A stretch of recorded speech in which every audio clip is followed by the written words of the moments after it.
Virulent. On a warm day in May, Mercelina sat at a bus stop on a deserted street to await her bus ride to the city center hospital. When a man in a hoodie approached, Mercelina gave him a side glance. She spotted a faint outline of his facial features in the semi-darkness at 5 o'clock in the morning. He sat on the bench a few feet from her. The man, like Mercelina, seemed to be suffering from seasonal allergies. His foul breath stung her sinuses whenever he coughed. When the bus arrived and they got on board, Marcelina sat away from the man and started reading the news on her smartphone. Phlegm in her throat made her pop a mint into her mouth. When the bus arrived at the hospital, Marcelina's itchy throat forced her to stop at the hospital's gift shop to buy more mints. She hurried into the elevator for her ride to the fourth-floor palliative care unit to provide comfort for her critically ill patients. The mints helped Mercelina to subdue coughs and clear her throat quietly under her breath. She dabbed at her watery eyes with tissue whenever she stifled a cough from her scratchy throat. Following her routine, she moved along the 15 beds of the extra-large ward to check her patients' vital signs and dispense medications with the assistance of a personal care worker. When she reached the last bed, she doubled over from an unexpected fit of coughing before she could get a mint into her mouth. The 80-year-old terminally ill patient jumped out of her sleep and gasped for air. The personal care worker rushed to the patient's aid while Mercelina scampered out of the ward and into the washroom. She splashed her face and swallowed handfuls of water from the sink's faucet. After drying up, a worried Mercelina exited the bathroom and entered the nurse's station. The personal care worker stared at her with shock and confusion until Mercelina told her about her seasonal allergies. The PCW gave Mercelina a face mask to avoid inhaling dust and pollen and advised her that the patient had settled back into sleep after the incident.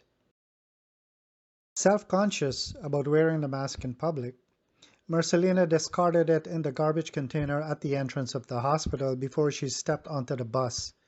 She was pleasantly surprised when she showed no signs of allergies on the ride home. When she entered her apartment, Mercelina went directly into the shower, as she did after every shift.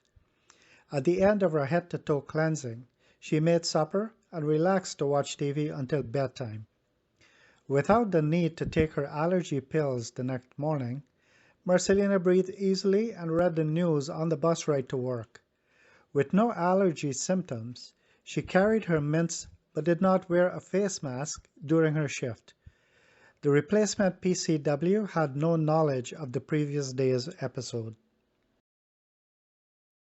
When Mercelina reached the last bed, another patient had replaced the usual occupant.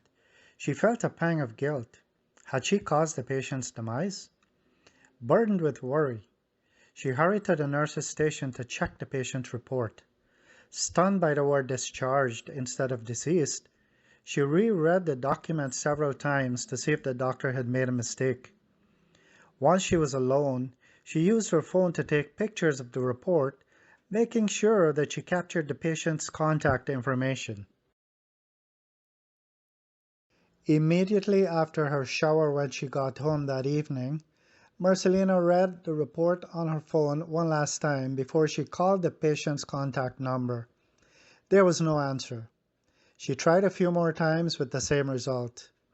With her appetite lost, she drank a cup of hot chocolate and went to sleep with her cell phone plugged into charge at the night table beside her bed. The shrill ring of the phone at midnight startled Mercelina awake. The screen displayed no caller identification. Her trembling hands picked it up, and she answered.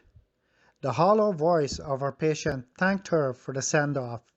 She claimed that she was now in a better place with no more pain and misery. Before Mercelina could gather her wits, the line went dead, leaving her to stare at the ceiling for a few hours, confused and frightened. When her heart settled, Mercelina mustered enough courage to leave her bed for a much-needed bathroom relief with the phone clutched in her hand. When she placed the phone on the counter to wash her hands at the sink, the lights flickered and went out. She tried to grab the phone to turn the flashlight on, but she fumbled and dropped it on the tiled floor. She heard it shatter into pieces. The horrified nurse gasped at the vanity mirror. She could not see her reflection in the darkness, but her eyes reflected two yellow lights encircled by orange rings. She flung herself away from the frightful sight in the mirror and knocked the wind out of herself when she slammed against the back wall. Mercelina's heart thumped when the mirror lit up while the surroundings remained dark. The man from the bus stop appeared with the same eyes. He stood out as the leader of an army of hooded individuals who stared at the terror-filled woman. Mercelina clutched her throat. Without moving his lips, he spoke in her head. He told her that she was infected and controlled by a government-manufactured virus that he had implanted into her at the bus stop.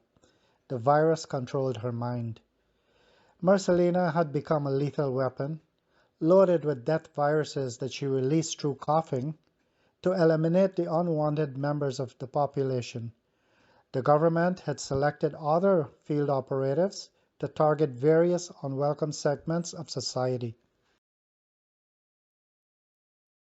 When her phone sparked and burst into flames, she followed the man's glance down to the right. Her heart stopped. A brand new phone in an unopened box stood on the counter. Before the image in the mirror faded away, the man declared that the government had tested Mercelina by making her complete the patient's medical report and forged the doctor's signature to authenticate the discharge. The authorities needed the body for human experiments. Relief flowed through her when the lights flickered back on. That morning, when Mercelina got dressed for work, her eyes viewed her nurse's uniform as that of a soldier's. Her new cell phone gave her updates and stats on the war of attrition against the undesirable members of society. When the bus arrived at work, she exited and glanced into the garbage where she had discarded the face mask the day before. Its absence caused a cruel smile to curl her lips. The beggars who had searched through the trash for food were now carriers of the fateful virus that would invade and spread through their underground existence.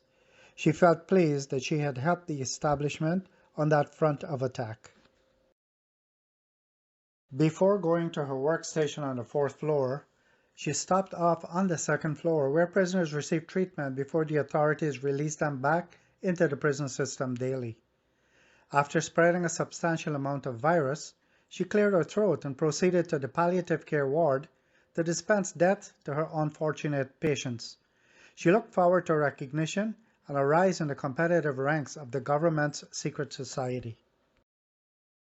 Mercelina's gait changed from soft, padded footsteps to square-shouldered, puff-chested long strides that thumped her heels on the ground. Her mind and body had now become the property of the state. The end.